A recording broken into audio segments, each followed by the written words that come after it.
And welcome back, Golfing World. It's TGD Today. This is Pro Golf Talk Live with you, Roy the Third. I'm George Honeycutt. We got Jeff Gilder behind the glass. And Hugh, we've got some things going on, and we've got other things that are just okay. Yep, exactly. I think that's a good way to put it. Okay. I'm trying to be nice. Yeah. Of course, the PGA Tour's in Memphis at the FedEx St. Jude Classic. And also, they kind of combined this. Of course, they were at Jack's Place last week for the Memorial. So that following Monday at Scioto, they would have U.S. Open qualifiers. And then also down in Memphis, they would have U.S. Open qualifiers for those guys that didn't play in the Memorial. Mm-hmm. They would be showing up for this week for this FedEx St. Jude.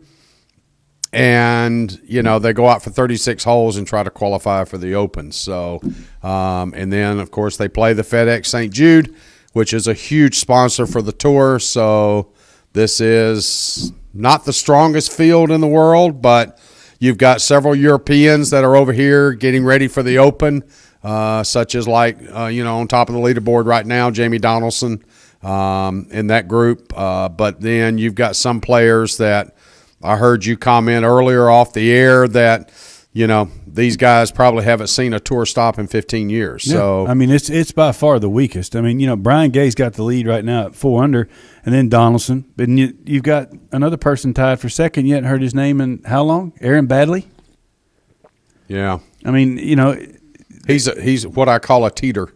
Yeah. A teeter-toddler. You know, you go down this list and you look. I mean, John Rollins is playing. John hadn't played much at all. I mean. Well, I read a few names, and I'm not going to mention Atwell? them on the Arjun's having. Where's he been? Yeah, well, he's like number 600 in the world or something like that, and 214th on the FedEx projection. He doesn't even have full exemption status on the European Tour. Yeah. So that kind of tells you where they were reaching as far as world golfers just to fill the field. I mean, a good friend of mine's playing in it, but Frank Licklider's playing. Frank hadn't played in. I can't tell you the last time I saw his name. Do you think Frank knew where his clubs were? Oh, yeah. Probably not as much as he knew where his rifle and his fishing stuff was, but yeah. So, you know, we're getting ready for next week at the Open. We went extensively through Oakmont, talking about it, your history there. You give great insight into course conditions, playing, things of that sort. Memphis is nothing like Oakmont. So, I mean, you know, there's certain courses they try to set up to help the guys leading into a major, like, you know, Houston does, getting ready for the Augusta, and Memphis just can't do that. No. They can't replicate Oakmont. I don't think anyone could, frankly. Not with bent grass in Memphis, no. Not as much as you have to water them, not a chance. So the boys will go out. It'll become a shootout. It'll be a 15 under to 20 under round that'll end up winning this thing.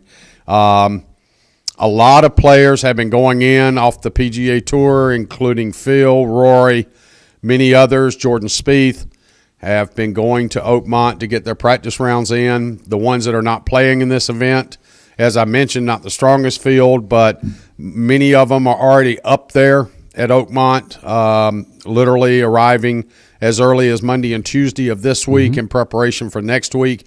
That kind of tells you the severity of the golf course, the amount of commitment and play that they're going to put on the golf course, where, you know, they would be worried about burning themselves out in any other major, even Augusta.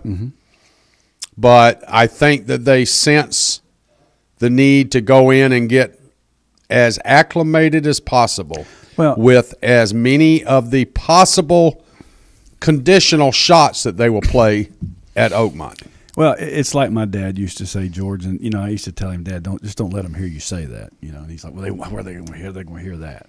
But, you know, he talked about the USGA. And everybody says, oh, the USGA spec greens, and, you know, they're running this and that. And he goes, it's a bunch of amateurs trying to run a professional golf tournament.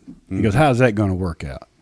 And back in the day, you used to see, before all the technology that we have with iPads and, you know, everything else to check stuff and do things, the way they'd set up a golf course sometimes, like we saw at Shinnecock, gets out of hand because they think, okay, we're going to do this, and they don't realize what the consequences. And they've gotten better at it. But at Oakmont, that club's going to, like we talked about in the last hour, they're going to do it themselves. The USGA can make suggestions.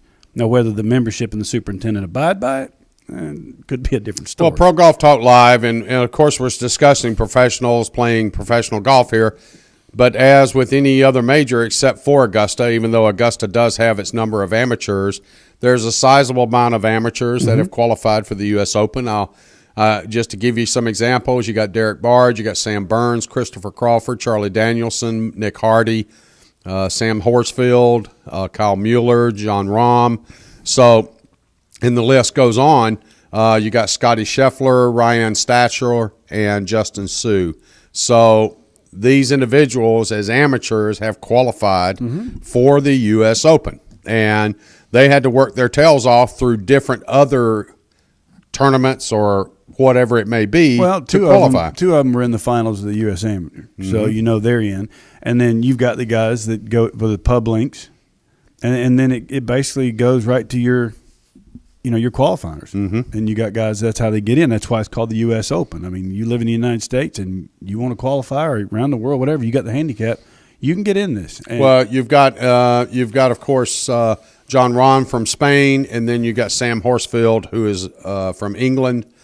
So you do have two international players that have made their way through, like you said, the U.S. Amateur, the U.S. Mid-Am, Pub Links, whatever it may be. Exactly. So, and these kids are in for a rude awakening in the next 2 weeks. Well, but you know what?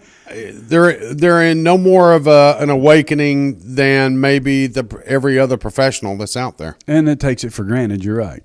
You're right. But it's one of those that this is going to be an experience. Like when I told you in the last hour, when I qualified, Daddy said, well, when you get done, let me know how you feel about qualifying for the U.S. Open. Because I couldn't get out of there fast enough. I'd never been so exhausted in my life. So it's going to be a tough week. And I think it's going to be a lot of fun to watch because for the average person, folks, for you all out there that just, well, I'm an 18 handicap or I'm a 50, whatever, you're going to get to watch the pros absolutely suffer during a golf tournament.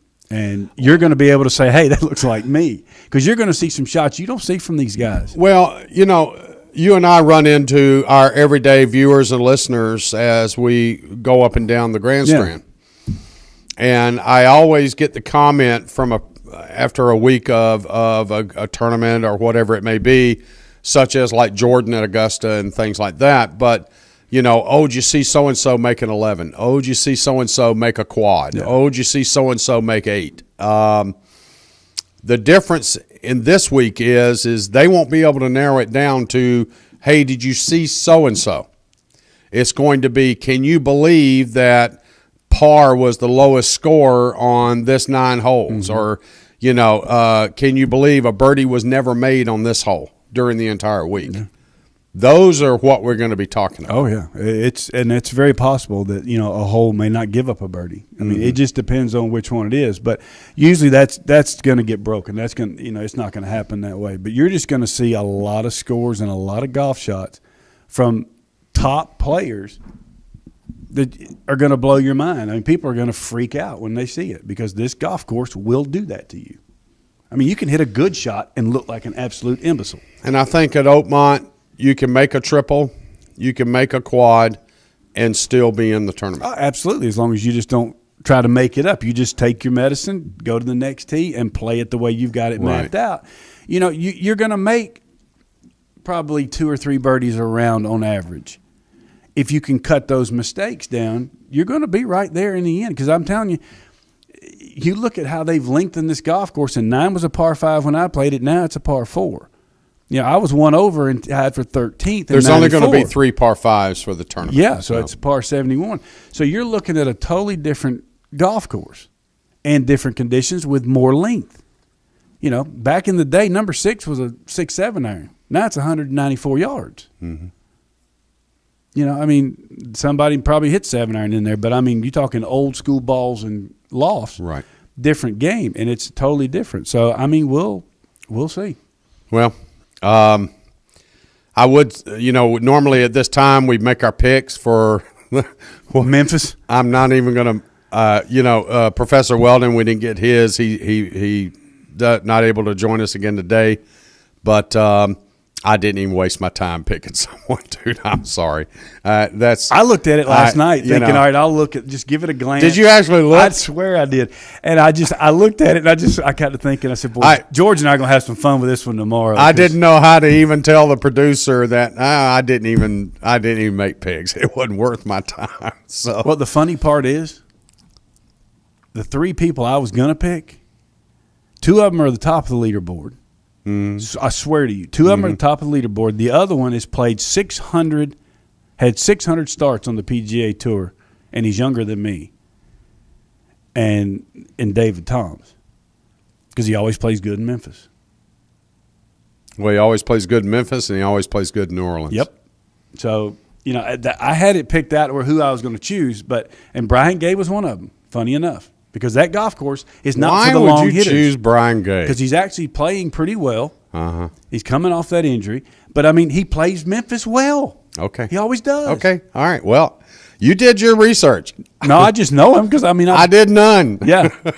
I didn't do any research. I just, We'll make our picks next week for the Open. I look forward to that. I'm excited about it. I've already got my names kind of in mind.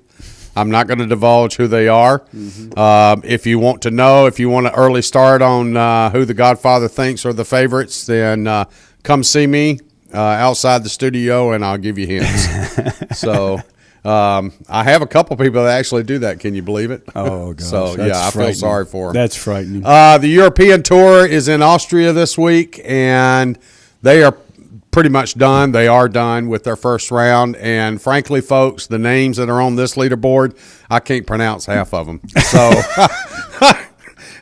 is my attitude poor today? Huh? Am I losing interest in the show? No, not at all. Adrian Ortegi is at 8 under par. Great round, 64. Atkinson is at -6. Stahl is at -5. Lombard is at -5. Broberg is at 4. Birdie is at 4. Scott Jameson's at 3 under. David Horsey's at 3 under. Wu is at 3 under, and Jack Sr. is at 3 under. And then there are several more at 3 under par. Austria is a gorgeous golf course. This place is just phenomenal. Again, a half links, half wooded terrain. They've got a couple little necks on the one par 4 and one par 5 that, protected on the right and the left by water, and then you got little bunkers squeezed in here and there, and there's some entryways into some of these greens, folks, that aren't 8 yards wide. Oh yeah, yeah. And it makes. I was watching Chris Wood this morning, and he hit what he thought was a good tee shot with a little right to left movement on it, for him a draw, and it hits the fairway and then kicks in some rough that I think they sent in 4 safari hunters first just to clear the area so he could get into it, and he hacked it out sideways. He literally turned his back toward the target and hacked it out sideways just to get it back in play. Ended up making bogey. But, just the surrounding areas and all. I love European golf. Each week it's a different venue. They're either in Czechoslovakia or Austria or Germany and you see some just the most spectacular views. You do. And then in the the weather, world. you never know what you're going to get. No, you don't. That's the cool part. You're in Holland, Denmark, wherever it may be, and you're not in Memphis. And you might see Elvis. Yeah, that's true.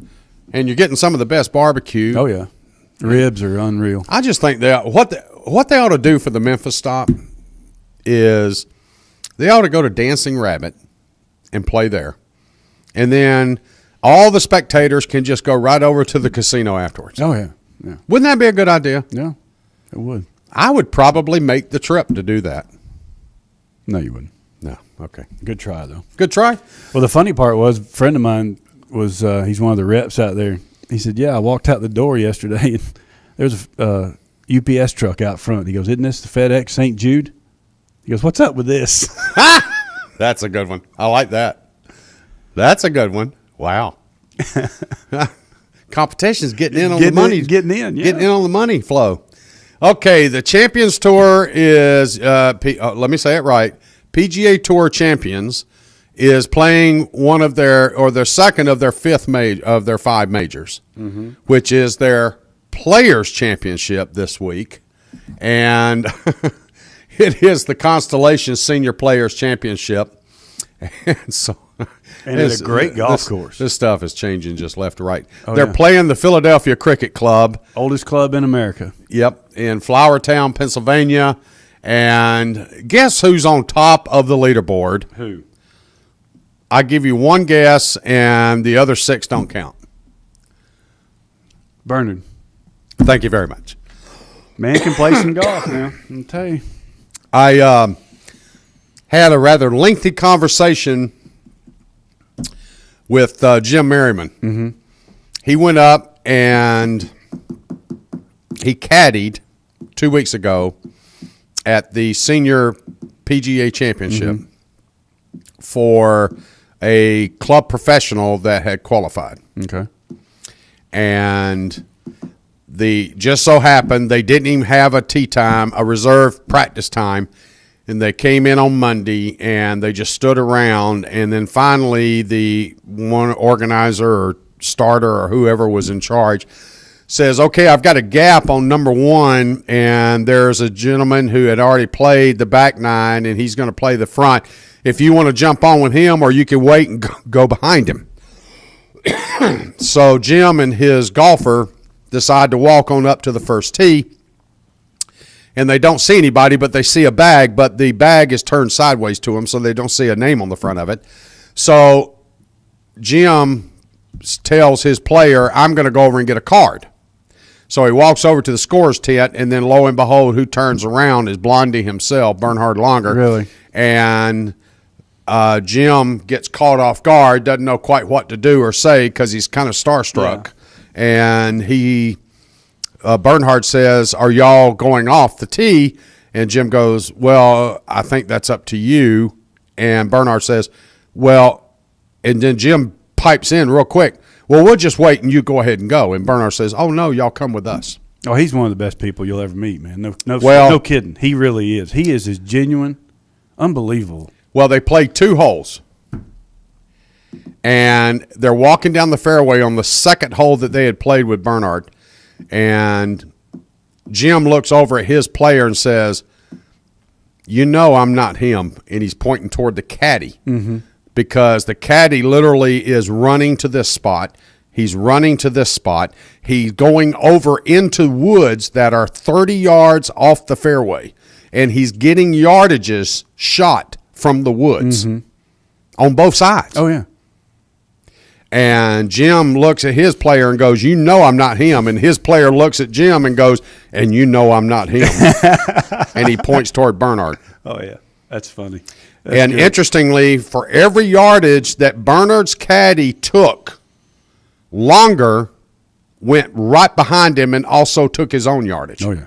Absolutely. Because he doesn't trust his caddy. It's just all about preparation. It's about preparation. It's not trust. No. It's about preparation. Yep. Exactly. And Jim goes, we played 9 holes without them in an hour and 20 minutes. With Bernhard and his caddy, it took 3.5 hours. That just shows you the difference between a shirt folder and a club pro. Yeah. And a real playing professional. Yeah. If they played an hour and however long, and then it just shows you how a tour player prepares and does things in your practice round. Jim said it was so eye-opening.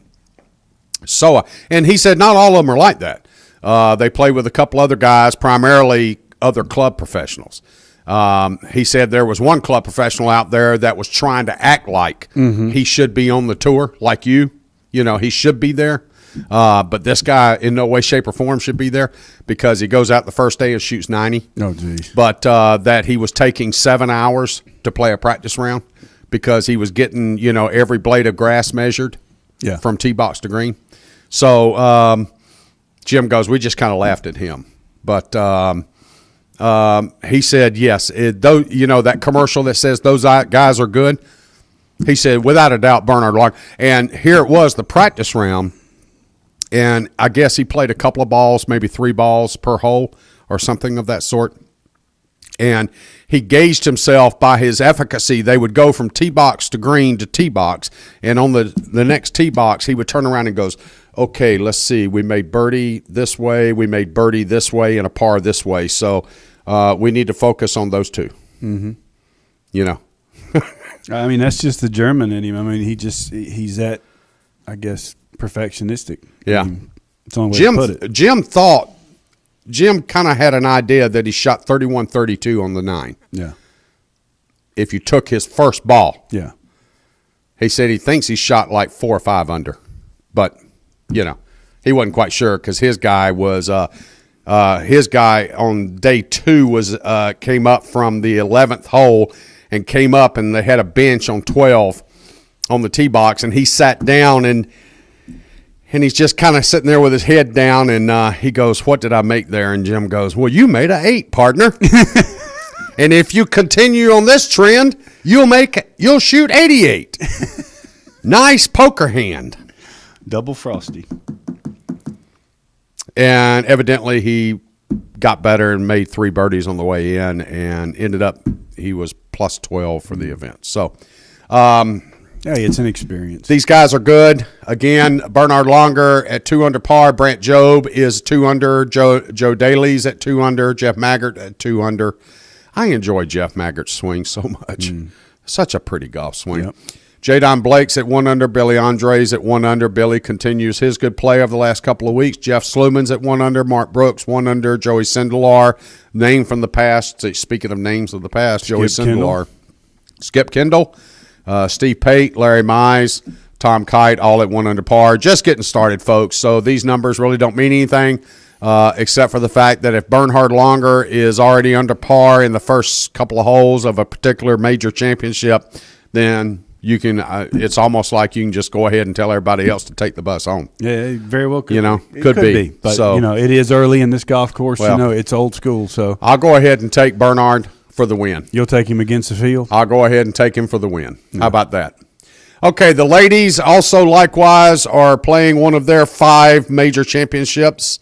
They are at their PGA this week, and they are out in the state of Washington. So they're going to be several hours behind us as far as East Coast, West Coast. And but we'll keep you up to speed and what happens there, of course, on Golf Wrap. At Saw Hollow. So, yeah. You see that first hole, how tight that thing is? No, I didn't. I didn't see. It's like these big, huge Christmas trees, and there's a hallway. That's what it looks like. It's that narrow. I was watching the NCAA finals from Eugene, from Oregon, and I've played up there. I've had the good fortune of visiting Vancouver, down to Portland, to Seattle. I have played Tam O'Shanter, where Freddie Couples grew up. His father lived right at the bottom of the hill there. You can see his house still from the first tee box at Tam O'Shanter. That's just gorgeous golf, dude. I mean, it's just beautiful golf. The trees and just your views and stuff are just amazing out there. I mean, it's so fresh and clean and green. Yeah. It's just, you're scared to light up a cigar thinking that somebody's going to come arrest you for air pollution. Well, you know why he says that, Jeff, because out there's no humidity, so he's used to being around here where we're sweating to death. Are you saying my ball travels further? Or? Yeah, it does. Yeah. Uh-huh.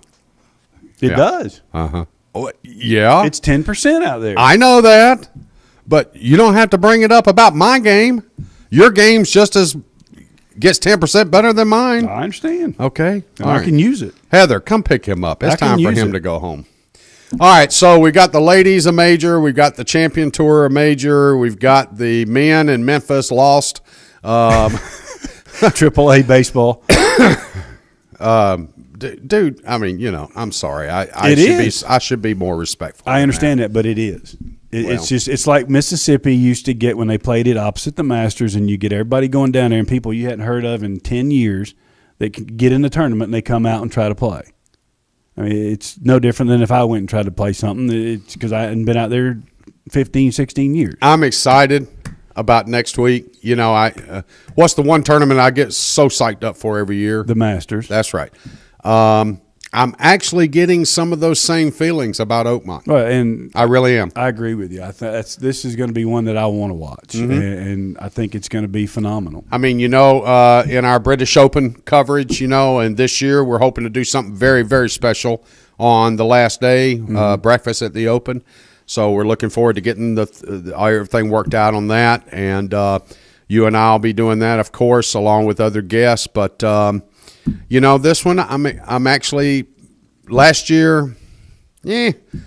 Pinehurst and things like that. I got a little bit excited. This one I'm excited about because I think the old girl is. I think she's going to take some bodies. Oh, the redheaded stepchild's coming out. I think. Yeah. Guarantee you. Witchy Poo is coming alive. I think she's going to reach up and just. There will be some skeletons laying out there at the end of this week. I'm telling you, folks. I'm not kidding. And I hope it happens. Oh. And I hope they get some great camera shots of the people coming across the bridge. And because when you watch years past, 30, 40, 50 years ago, when they've held major championships at this event, and those are iconic views of the crowd coming across the bridge and the cars going up the road. Yeah, nothing like smelling gas fumes, exhaust fumes, walking from number one to number Horns. 2. Yep. You hear the periodic train whistle in the background. I mean, you want to say it's blue collar? It is, but it's not. But it's not. Yeah, it's Pittsburgh, but it's, you're probably one of the best golf clubs in this country, and it's probably at the top of my list of courses I have not played that I want to play. Yeah, it should be, because it's one of those that you'll walk off the 18th green going. Oh, I would love. At least I broke 9. I would love to experience the course with you, and that would be because you would literally after 9 holes just say, "Screw it, I'm done. I'll be in the clubhouse." Because you would be telling me what to do, and I would be doing the total opposite. Yeah, and George trying to hit that flop shot he likes to hit, Jeff, around them greens, and that thing him just going. You just see him shaking his head like he does, like. But the hair doesn't move. Oh, it doesn't. There's enough Jerry curl in there for. TGD Radio and TV are produced and broadcast by the Zeus Digital Network for thegolfdirector.com. Be sure to check out our featured course pages where you'll find up-to-date information about course conditions, specials, much more. Need help with a golfing vacation? You can just call Dave right here at the Golf Director, 844-464-6531. All of our programming is archived for listening and viewing on demand. You can click on the TGD Radio or the TGD TV tabs in the menu screen at thegolfdirector.com. You can find us on over 1 billion. Thank you. Devices at iTunes, Audio Realm, TuneIn, YouTube, Ustream, Roku, Periscope, Catch.me, and, of course, Blueberry. I'm George Honeycutt, Hugh Roy III, Jeff Gilder behind the glass. Thanks so much for joining us on TGD Today and Pro Golf Talk Live. Good seeing you, bud. Have a great week. You too. Yeah, look forward to it. And Shasberry, here I come. Look out.